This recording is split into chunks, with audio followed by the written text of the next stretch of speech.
Hello guys, this is a message from the QI team.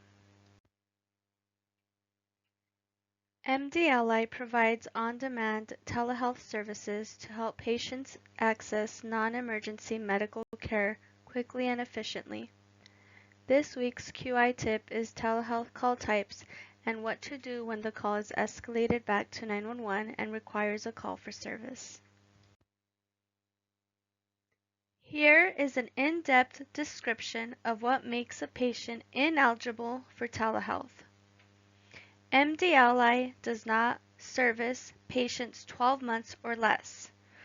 Also, if the patient is completely unable to stand, walk, or move independently, they do not qualify for telehealth.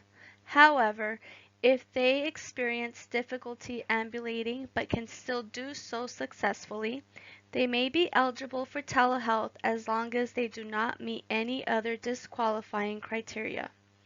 Finally, a third-party caller is a person who is reporting something witnessed or heard but is uninvolved or is not currently on the scene.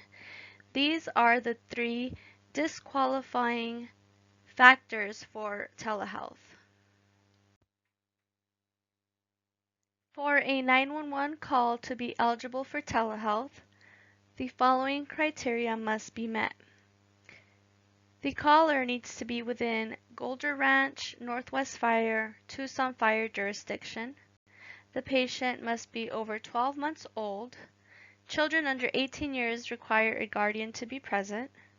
Patient must be ambulatory, and it must be a first party or second party caller. The right side of the screen displays the selections as listed in QWERTY. Notice that there is a blue line. If you hover over the underlined word, it will populate the in-depth descriptions from the previous slide. One of these must be selected in order to move on and get a correct code in QWERTY. Listed here are the call types used to transfer a call to MDAlly. There are 13 in total. Once it has been determined that the call qualifies for MDAlly, select the appropriate TH call type and read the script to the caller to advise them that they will be transferred.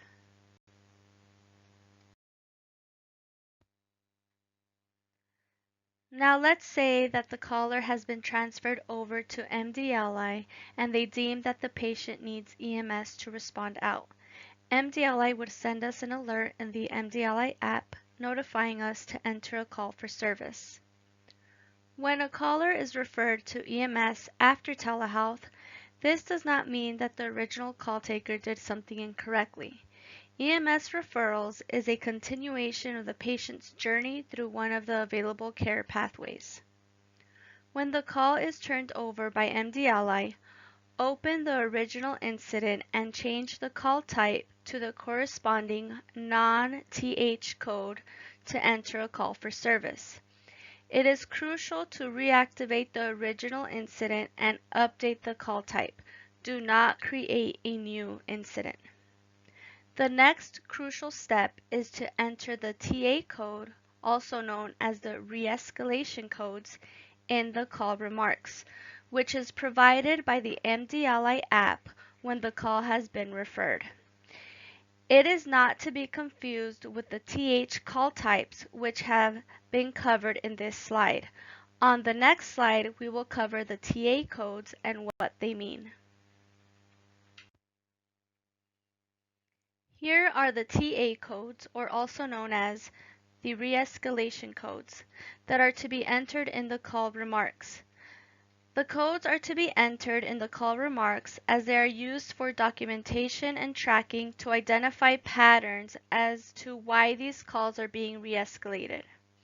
By understanding the reasons behind repeated escalations from telehealth to EMS, dispatch centers can better allocate resources and adjust their training and protocols. In this example, we can see that in the initial call, the patient is a 43-year-old female who's conscious and breathing, has a chief complaint of pain from a previous leg fracture. Given that she's a first-party caller, older than 12 months, is ambulatory, and her address is within Tucson Fire jurisdiction, she is eligible for telehealth.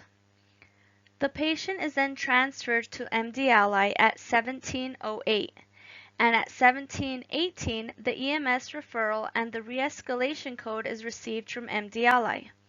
The TA code is TA02, which means the patient declined MDAlly services and is requesting TFD to respond out. The call taker would then reopen the original call event and enter the TA code in the call remarks and change the TH call type from the original 23T1TH to the call type 23T1, which would generate a call for service. As we know, change is the only constant in COMO. Currently, when a call is received from a skilled nursing facility or care home, Cordy provides an option to route the incident to MDAlly. However, a challenge arises as the majority of licensed facilities have internal policies that require a fire EMS department evaluation prior to any transport. As a result, MDAlly is often required to re-escalate these calls, leading to redundancy in the response process.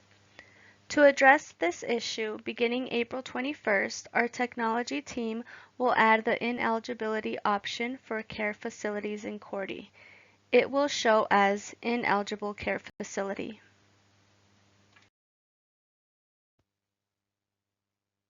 Thank you for your time. If you have any questions, please reach out to your supervisors, the training department, or quality improvement.